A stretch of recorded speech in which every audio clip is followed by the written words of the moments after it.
बहुत पुराने वक्त की बात है। एक यतीम नौजवान महमूद अपने बूढ़े दादा दादी के साथ एक छोटे से मकान में रहा करता था।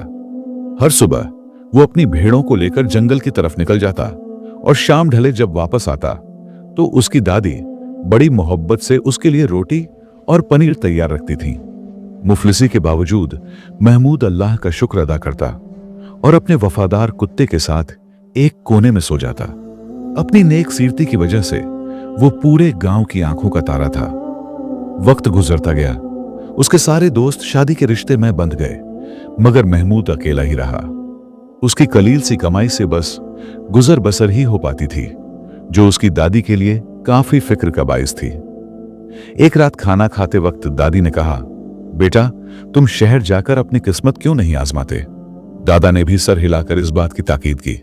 महमूद बोला, मेरे जाने के बाद आप दोनों का ख्याल कौन रखेगा और इन भेड़ों को कौन चराएगा? दादी ने प्यार से समझाया, हमारी फिक्र छोड़ो, वक्त तेजी से परवास कर रहा है और मैं मरने से पहले तुम्हारी औलाद देखना चाहती हूं। अगर तुम्हारे वालिदैन जिंदा होते तो वो भी तुमसे यही कहते। यह सुनकर महमूद की आंखें नम हो गईं। उसने हमेशा दूसरों का सोचा था, मगर अब हालात उसे एक नए रास्ते पर ले जा रहे थे। उसने तय किया कि वो कुछ वक्त का राशन जमा करके शहर जाएगा और हर हफ्ते उनसे मिलने आएगा। 3 दिन की कड़ी मेहनत के बाद उसने लकड़ियां बेचकर घी, तेल और आटा जमा किया और शहर की जानिब रवाना हुआ। रास्ता लंबा और पुरखतर था। रास्ते में उसने देखा कि एक ज़ईफ औरत भारी टोकरी उठाए दरिया पार करने की कोशिश कर रही है, मगर पानी का बहाव बहुत तेज था। महमूद ने आगे बढ़कर उनकी मदद की और टोकरी अपने सर पर रखकर उन्हें सहारा देते हुए किनारे तक पहुंचाया। जब वो उनके पुराने से झोंपड़े पर पहुंचे तो उस ज़ईफ औरत ने कहा, मैं तुम्हारी इस नेकी का सिला देना चाहती हूं। तुम दिखने में मुफलिस हो, मगर तुम्हारी रूह बहुत अमीर है। महमूद हैरान था कि यह टूट फूट कुटिया में रहने वाली खातून उसे क्या इनाम देंगी। औरत उसके दिल का हाल समझ गई और बोली, दौलत तो आनी जानी चीज है, मगर जो मैं तुम्हें बताऊंगी वो तुम्हारी जिंदगी बदल देगा।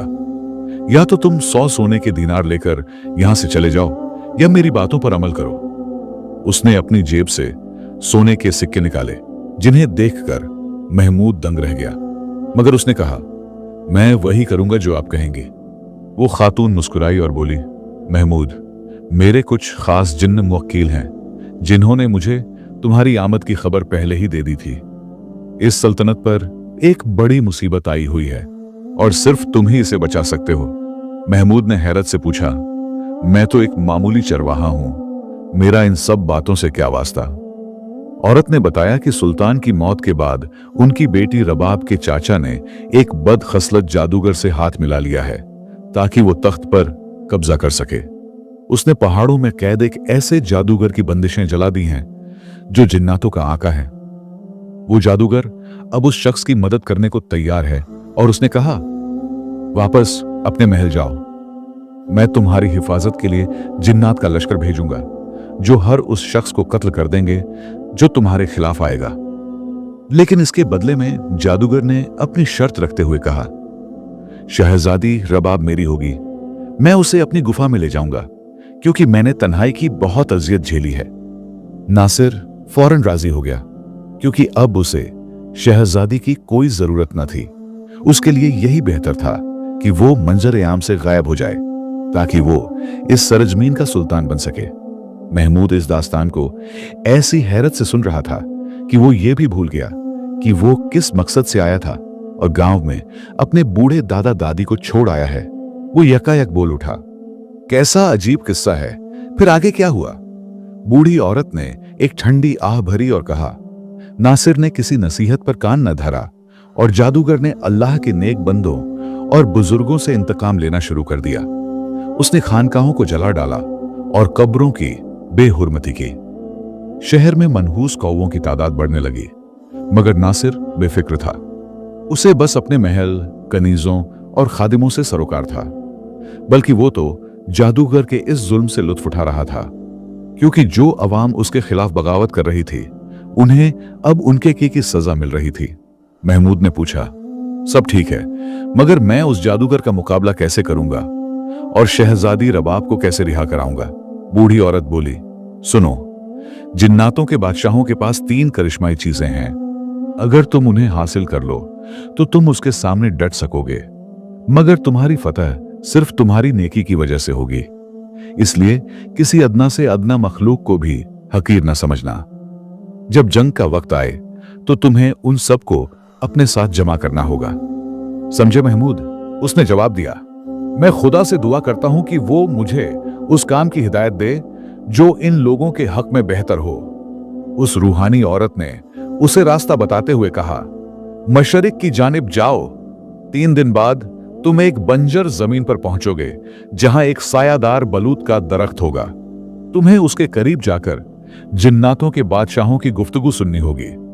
वो साल में सिर्फ एक बार अपनी बड़ाई बयान करने के लिए वहां जमा होते हैं। जो कुछ देखोगे उससे डरना नहीं, खुदा की हम्दो सना करना और इस्तिगफार पढ़ना।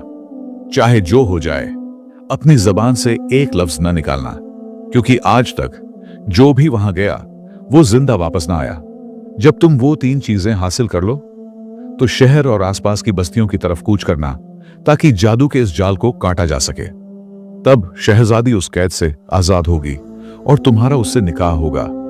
जहरीले चमगादड़ों से होशियार रहना। जादूगर अपनी पूरी शैतानी कुव्वत के साथ तुम पर हमला करेगा। अगर तुम जीत गए तो इस सल्तनत के लोग तुम्हें अपना सुल्तान तस्लीम कर लेंगे। मैंने जो कहना था कह दिया, अब खुदा पर तवक्कुल रखो। मेरी दुआएं तुम्हारे साथ हैं। महमूद ने कहा, मैं शहजादी को बचाने के लिए हर मुमकिन कोशिश करूंगा। फिर वो खड़ा हुआ और बोला, जिंदगी का कोई भरोसा नहीं। अगर मुझे कुछ हो जाए तो मेरे दादा दादी का ख्याल रखिएगा। वो फलां गांव में रहते हैं। औरत ने जवाब दिया, मैं जानती हूं वो कहां हैं। मैं उन्हें गोश्त और फल पहुंचाती रहूंगी। तुम मुतमिन रहो और सिर्फ अपने मकसद पर तवज्जो दो। महमूद वहां से रुखसत हुआ और उसी रास्ते पर चल पड़ा जो उसे बताया गया था। वो सोचने लगा कि क्या ये औरत उसे उसकी मंजिल तक ले जाएगी या उसकी मौत की तरफ। 3 दिन तक मुसलसल चलने के बाद वो निढाल हो गया और प्यास से उसका बुरा हाल था। उसे एक पल के लिए मलाल हुआ कि काश उसने वो दीनार ले लिए होते और घर लौट गया होता, जिससे उसकी किस्मत बदल जाती। वो इन्हीं ख्यालों में गुम था कि अचानक उसके पैरों के नीचे किसी चीज के टूटने की आवाज आई। जैसे ही वो नीचे झुका, खौफ के मारे उछल पड़ा। वो एक गली सड़ी इंसानी खोपड़ी थी और उसके चारों तरफ हड्डियां बिखरी हुई थीं। उसने मुश्किल से अपना थूक निकला। अचानक उसे कुछ साए हरकत करते नजर आए, जिनमें से कुछ के सर नहीं थे और कुछ के हाथ गायब थे। वो बुरी तरह सहम गया और भागना चाहता था, मगर उसे उस औरत की नसीहत याद आई और वो हिम्मत जुटाकर अपने रास्ते पर बढ़ता रहा। अचानक महमूद ने देखा कि उसकी मां उसे पुकार रही हैं। उनके हाथ फैले हुए थे। उसने अपनी आंखें बंद कर लीं और तभी कीड़े मकोड़े और मकड़ियां उसके पैरों पर रेंगने लगे। उसे अपनी खाल पर उनके चलने की सरसराहट महसूस हो रही थी। वो तब तक भागा जब तक उसे दूर एक बलूत का दरख्त और उसके पास एक चट्टान नजर नहीं आई। वहां पहुंचते ही वो निढाल होकर जमीन पर गिर पड़ा और उसे एक सुकून का एहसास हुआ। वो खौफ जिसने उसे अपनी जकड़ में ले रखा था, बेहद भयानक था। उसने अपनी मशक निकाली और अपने खुश्क होठों को तर किया। थोड़ी देर बाद उसे भारी कदमों की आहट सुनाई दी। जब उसने गौर से देखा तो 3 सब्ज आंखों वाले आदमी, जिनके जिस्म इंसानों जैसे थे मगर पैर बकरियों के खुरों जैसे, उस दरख्त के नीचे बैठे थे। उन आदमियों ने खाने पीने का सामान निकाला और तब तक खाते पीते रहे जब तक कि उनके पेट भर न गए और उनके सर नशे में धुत न हो गए। तभी महमूद ने उनकी गुफ्तगू सुनी। पहला बोला, मैं तुम दोनों से ज्यादा ताकतवर हूं। मेरे पास ताज का वो नायाब हीरा है जो जहरीले जानवरों, बुरी नजर और जादू टोने को बेअसर कर देता है। इसकी बदौलत मुझे तुम्हारे जादू का कोई डर नहीं। वो पहाड़ की चोटी पर एक उकाब के घोंसले में है। दूसरे ने जवाब दिया, नहीं, सबसे कवि मैं हूं। मेरे पास वो लबादा है जिसे ओढ़कर इंसान नजरों से ओझल हो जाता है। मैं उसी को पहनकर तुम्हारा हीरा चुरा सकता हूं। वो नीली झील के संदूक में रखा है। तीसरा हंसा और बोला, जहां तक मेरी बात है मुझे कोई शिकस्त नहीं दे सकता, क्योंकि मेरे पास गेहूं की वो बालियां हैं जिनमें से हर एक में 1000 दाने हैं, तुम सब भूख का मजा छक सकते हो, मगर मैं नहीं। वो एक बेतह कुएं में महफूज है। आधी रात को वो सब अगले साल मिलने का वादा करके अपने अपने रास्ते निकल गए। महमूद उठा और कोहे चकमक की तरफ चल पड़ा, जो बहुत दूर था और जिसकी चोटी पर चढ़ना मुमकिन न था। रास्ते में उसने एक चरता हुआ घोड़ा देखा और हैरान हुआ कि यह जानवर यहां अकेला क्या कर रहा है। उसने दाएं बाएं देखा, मगर कोई नजर न आया। उसने सोचा, मैं इसे उधार ले लेता हूं और बदले में अपना खाने पीने का झोला यहीं छोड़ दूंगा। अगर इसका कोई मालिक हुआ तो वो समझ जाएगा कि मैं इसे वापस कर दूंगा। जैसे ही वो उस पर सवार होने लगा, घोड़ा बोल उठा, तुम आजमाइश में कामयाब रहे। तुमने अपना साजो सामान छोड़ने की रजामंदी दी ताकि लोग तुम्हारे बारे में बदगुमानी न करें। अब अपना झोला उठा लो, सफर बहुत तवील है। महमूद हक्का बक्का रह गया। ये माजरा क्या है? जानवर कब से बातें करने लगे और उस बुढ़िया ने मुझे इसके बारे में क्यों नहीं बताया? घोड़ा तेजी से चला और 7 दिनों के बाद एक ऐसे पहाड़ पर पहुंचा जिसकी चोटी बादलों को छू रही थी। घोड़ा तंग रास्तों से होता हुआ एक ऊंचे दरख्त तक पहुंचा जहां एक अजीमुल शान घोंसला था। महमूद फुर्ती से ऊपर चढ़ा और देखा कि वहां उकाब के बच्चों के साथ एक लाल हीरा चमक रहा है। उसने उसे उठा लिया और जैसे ही नीचे उतरने लगा, उसे ऊपर मंडराता हुआ उकाब नजर आया। अपने बच्चों को चैन से सोता देख उकाब नीचे उतरा और उन्हें अपने परों में ढांप लिया। घोड़े ने कहा, तुम्हारी इस नेकी ने तुम्हें एक बार फिर बचा लिया। अब चलो नीली झील की तरफ, वो यहां से ज्यादा दूर नहीं है। 3 दिन बाद महमूद एक वसी झील पर पहुंचा जो 3 गगनचुंबी पहाड़ों से घिरी थी। उसे समझ आया कि इसे नीली झील क्यों कहते हैं, क्योंकि इसका पानी आसमान से भी ज्यादा साफ था। महमूद ने सोचा कि तह से वो संदूक कैसे मिलेगा। घोड़े ने कहा, मैं किसी मछली से दरियाफ्त करूंगा, वो हमें सच बताएगी। महमूद ने मजाक में कहा, उसकी जबान समझने के लिए तुम्हें भी मछली बनना पड़ेगा। घोड़े ने झिड़कते हुए कहा, अफसोस तुम पर, क्या तुम मुझे महज सवारी का जानवर समझते हो? मैं कभी रूहानी औरतों की खिदमत में हुआ करता था। ये जंगल और इसके मासूम परिंदे कुदरत की हिफाजत करते हैं और उसे बर्बाद करने वालों को सजा देते हैं। हम सदियों से यहां हैं। हमने पैगंबरों और सल्तनतों का उरूज ओजवाल देखा है। फिर वो बदबख्त जादूगर आया और उसने एक अजीब बीमारी फैला दी जिससे हमारा जंगल तबाह हो गया। सिर्फ एक बूढ़ी औरत बची जिसे मैं अपनी पीठ पर बिठाकर दूर ले गया। उसी ने मुझे तुम्हारी मदद का काम सौंपा है। महमूद बड़े रंज के साथ यह सब सुन रहा था। उसने देखा कि मछलियों का एक झुंड पानी से सर बाहर निकाले हुए है। घोड़े ने कहा, तुम पर सलामती हो। आज की सुबह कितनी हसीन है। मछलियां हैरान हुई और बोली, तुम जमीन से हो या समंदर से? घोड़े ने कहा, यह जरूरी नहीं, बस ये बताओ, क्या तुमने यहां कोई चांदी का संदूक देखा है? मछलियों ने बताया कि वो मलिका के महल का हिस्सा है और उसे हासिल करना मुश्किल है। महमूद ने उन्हें जादूगर का किस्सा सुनाया कि अगर उन्होंने मदद न की तो उनकी बारी भी आ सकती है। मछलियां मल्लिका के पास गईं और थोड़ी देर बाद एक बड़ा केंकड़ा अपनी पीठ पर वो संदूक उठाए बाहर आया। महमूद ने संदूक खोला तो अंदर एक पुराना पीला लबादा था। उसे ओढ़ते ही महमूद नजरों से ओझल हो गया। घोड़ा हिनहिनाया, गजब, अब हम जादूगर के खिलाफ जंग शुरू कर सकते हैं। जब वो शहर के करीब पहुंचे तो मंजर होलनाक था। हरे भरे दरख्त ठूंठ बन चुके थे, फूल मुरझा गए थे और हर तरफ काली धूल जमी थी। रास्ते में एक शख्स मिला जिसने बताया कि यह काली धूल तेजी से फैल रही है और सब कुछ तबाह कर रही है। महमूद ने एक तरकीब सोची, जैसे हवा फूलों के जरिए जिंदगी फैलाती है। मैं इस हीरे को पीसकर गर्द बना दूंगा ताकि हवा इसे पूरे शहर में फैला दे और जादू का असर खत्म हो जाए। उसने वैसा ही किया और हवा के साथ वो सफेद गर्द बिखेर दी। अब वो जादूगर की गुफा की तरफ बढ़े। महमूद ने घोड़े से कहा, तुम बाहर शोर मचाना। जैसे ही वो बाहर आएगा मैं लबादा ओढ़कर अंदर जाऊंगा और शहजादी को आजाद कराऊंगा। अंदर जादूगर शहजादी रबाब के साथ बैठा था।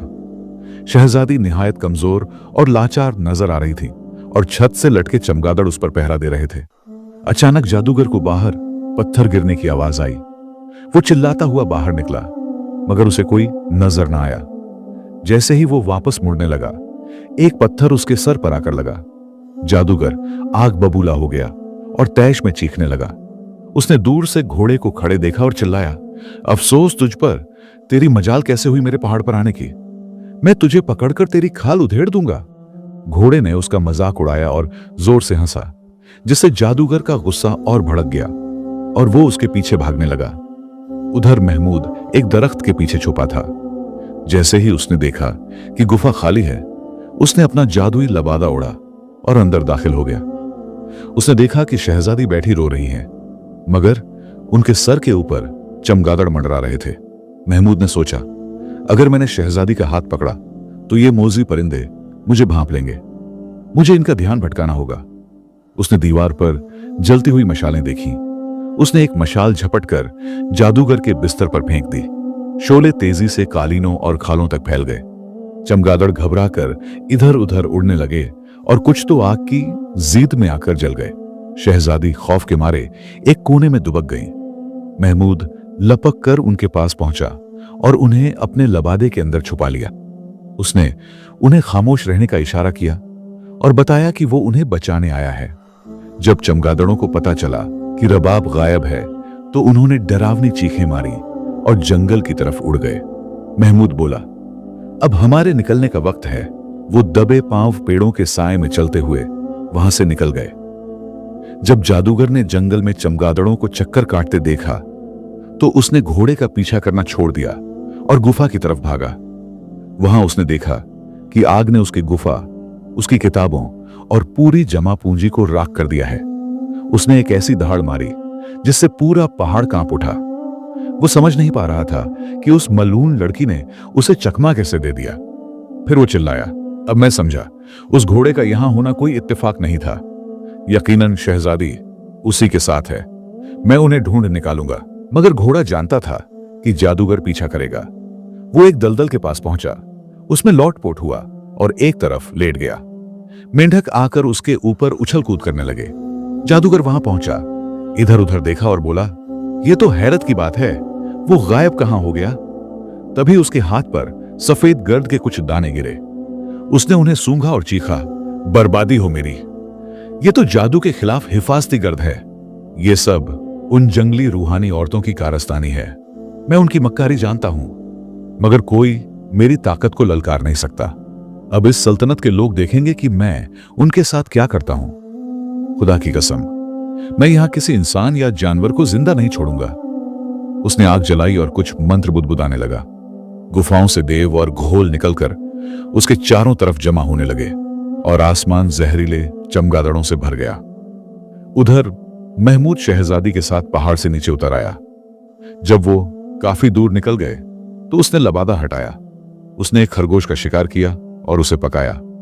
भूख से बेहाल शहजादी ने खाना खाया और पानी पीकर उनकी जान में जान आई। उन्होंने अपनी सल्तनत का हाल पूछा तो महमूद ने बताया, मैंने जादू काटने के लिए कुछ इंतजाम तो किया है, मगर नतीजे का इल्म नहीं। उसी पल घोड़ा दौड़ता हुआ आया और बोला, महमूद, हमारे पास वक्त नहीं है। जादूगर अपनी शैतानी फौज जमा कर रहा है। हमें अब उस बेतह कुएं को तलाश करना होगा, मगर मसला यह है कि मुझे उसका रास्ता नहीं मालूम। शहजादी रबाब महमूद की तरफ मुड़ी और बोली, मैं उस तिलिस्मी कुएं को जानती हूं। मेरे वालिद मुझे वहां ले जाते थे और कहते थे कि वहां रूहों का बसेरा है। अगर तुम गौर से सुनो तो तुम्हें अपनी मां की आवाज सुनाई देगी, जिनका इंतकाल तुम्हें जन्म देते वक्त हुआ था। महमूद पुकार उठा, तो फिर देर कैसी चलिए। वो तीनों घोड़े पर सवार होकर हवा से बातें करने लगे। रास्ते में उन्होंने देखा कि वो काली धूल धीरे धीरे खत्म हो रही है। रबाब खुश होकर बोली, महमूद, तुम कामयाब रहे। सब ठीक होने के बाद हम फिर से दरख्त और फूल लगाएंगे। घंटों बाद वो एक बड़ी खंदक के पास पहुंचे। महमूद ने अंदर झांका तो वहां सिर्फ गहरा अंधेरा था। उसने कहा, इसमें उतरना किसी इंसान या जिन्न के बस की बात नहीं। रबाब ने पूछा, तुम यहां क्या ढूंढ रहे हो? उसने बताया कि उसे एक ऐसी गेहूं की बाली चाहिए जिसमें 1000 दाने हों। हालांकि उसे इसका मकसद नहीं पता था। शहजादी ने कहा, तुम लोग पीछे हट जाओ। फिर वो रोने लगी और अपनी मां को पुकारने लगी। उनके आंसू मुसलसल कुएं में गिरते रहे। थोड़ी देर बाद परिंदों के परों की फड़फड़ाहट सुनाई दी और एक सफेद कबूतर नमूदार हुआ। उसने कहा, मेरी बेटी, खुश आमदीद, मैं तुम्हारी मां हूं। मैंने तुम्हारा रोना सुना और चली आई। रबाब ने कबूतर को गोद में बिठाया और जुदाई का गम बयान किया। फिर उस कबूतर ने महमूद की तरफ देखा और कहा, यह नौजवान निहायत शरीफ और गैरतमंद है। जब मैं मुर्दों की दुनिया में रहूंगी तो मेरा दिल इस इत्मीनान में रहेगा कि तुम इसके साथ महफूज हो। रबाब ने जवाब दिया, जी अम्मी, मगर मुझे आपसे एक और मदद चाहिए। मुझे वो गेहूं की बाली तलाश करनी है जिसमें 1000 दाने हों। मां ने कहा, हाँ, मैं जानती हूं वो कहां है, थोड़ा इंतजार करो। कबूतर कुएं की गहराई में उतरा और थोड़ी देर बाद अपनी चोंच में सोने की मानिंद चमकती गेहूं की बाली लेकर बाहर आया। फिर वो ये कहकर कुएं में ओझल हो गया कि अब वो सुकून से जा सकता है। घोड़े ने कहा, मुझे मालूम है ये एक गमगीन लम्हा है, मगर अब हमें वापस सल्तनत की तरफ कूच करना होगा। जब वो सल्तनत पहुंचे तो अवाम ने ढोल ताशों और खुशियों के साथ उनका इस्तकबाल किया। अल्लाह की किबरियाई के नारे गूंजने लगे। एक बुजुर्ग शेख ने वहीं उनका निकाह पढ़ाया। इसके बाद रबाब ने अवाम के सामने एक पुरअसर तकरीर की, जान लो कि हमने बीमारी और बर्बादी को तो रोक दिया है, मगर असली जंग अभी बाकी है। वो मलमून अपनी शैतानी फौज और देवों के साथ आ रहा है। कौन है जो मेरा साथ देगा? पूरी अवाम चिल्ला उठी, हम सब आपके साथ हैं। नासिर चाचा ने जब सुना कि रबाब लश्कर लेकर आ रही है तो उसने महल के दरवाजे बंद कर लिए और तहखानों में बंद जिन्न के सिपाहियों को तलब किया। मगर फौज के एक निडर सालार नूर उद्दीन ने बगावत कर दी। हमें ऐसी सल्तनत नहीं चाहिए जिसका सुल्तान सिर्फ अपनी जात का पुजारी हो। हम शहजादी रबाब की बैत करते हैं। नूर उद्दीन ने नसीर को खिड़की से नीचे फेंक दिया, जहां उसकी हड्डियां चकनाचूर हो गईं। महल पर शहजादी का कब्जा हो गया। जादूगर का मुकाबला करने के लिए महमूद ने एक अक्लमंदानी तरकीब सुझाई। उसने एक बड़ी खंदक खोदने और उसे टहनियों से छुपाने का मशवरा दिया। जल्द ही दूर से ढोल की भयानक आवाजें सुनाई देने लगीं। चमगादड़ों के एक लश्कर ने हमला कर दिया। घोड़े ने महमूद को याद दिलाया, उस रूहानी औरत की बात याद करो, कमजोर को हकीर मत समझना। महमूद समझ गया। वो घोड़े के साथ चींटियों की मलिका के पास गया। घोड़े ने उनकी जबान में बात की। महमूद ने अपनी जेब से वो जादुई गेहूं की बाली निकाली और उसे जमीन पर रगड़ा। देखते ही देखते वहां गेहूं का ढेर लग गया। इस इनाम के बदले चींटियों, भौरों और शहद की मक्खियों ने जंग में साथ देने का वादा किया। मैदान जंग में जब देवों ने हमला किया तो हजारों लाखों चींटियां और कीड़े उनके जिस्मों पर चढ़ गए और उन्हें अंदर से खाने लगे। जादूगर अपनी जादुई छड़ी से उन्हें जलाना चाहता था, मगर तभी आसमान से शहद की मक्खियों के लश्कर ने चमगादड़ों और कौवों की धज्जियां उड़ा दी। जादूगर बेबस हो गया। उसी वक्त वो रूहानी औरत एक हंस पर सवार होकर आई और महमूद से कहा, इसकी सारी ताकत उस छड़ी में है जिसमें इंसानी खोपड़ीलगी है, उसे तोड़ दो। महमूद ने एक पत्थर दे मारा और खोपड़ी के 2 टुकड़े हो गए। जादूगर निहत्था हो गया। उसने मरते मरते तंज किया, तुम जीत तो गए, पर तुम्हारी अवाम भूख से मर जाएगी। औरत ने मुस्कुराकर कहा, देखो, जहां महमूद ने जादुई दाने बिखेरे थे वहां लहलहाती हुई गेहूं की फसल तैयार हो गई थी। चींटियों ने जादूगर को चारों तरफ से घेर लिया और देखते ही देखते उसे हड्डियों के ढांचे में तब्दील कर दिया। फतह के बाद महमूद अपने गांव लौटा। उसने अपने दादा को अपनी आपबीती सुनाई और कहा, मैं खाली हाथ नहीं आया, बल्कि सल्तनत का ताज लेकर आया हूं। अब आप मेरे साथ महल में रहेंगे। महल में शहजादी रबाब ने उनका वलीमाना इस्तकबाल किया। यह कहानी हमें सिखाती है कि नेकी कभी जाया नहीं जाती। जो इंसान सच्चे दिल से अल्लाह पर भरोसा करता है और कमजोर को हकीर नहीं समझता, अल्लाह उसी के जरिए बड़े बड़े जालिमों को शिकस्त दिलाता है।